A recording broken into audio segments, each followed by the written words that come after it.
Le partite vanno tenute aperte perché altrimenti rischi veramente di chiuderla. I ragazzi sono stati molto bravi, poi hanno giocato un bel secondo tempo, potevamo fare delle scelte migliori già nel primo tempo come nel secondo tempo. Poi credo che alla fine il gol sia meritato per la voglia di andare.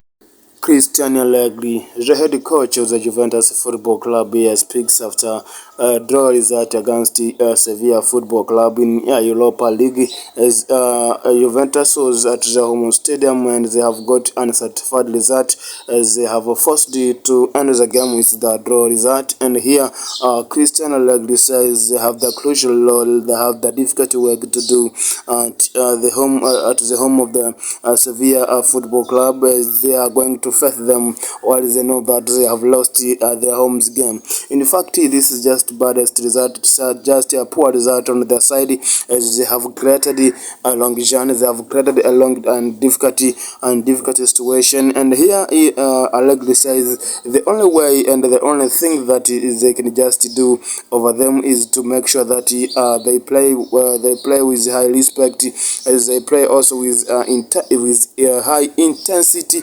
And of course they have nothing to lose. Recently they have nothing to lose, and the only thing that would just make them having this title is to fight hard. As he is just talking, he has already been consulted to his players that they are going to fight, they are going to make sure that they win that game, and they just want this title. And that's one among the incredible titles so far. The only thing that will just make them being respectful is to win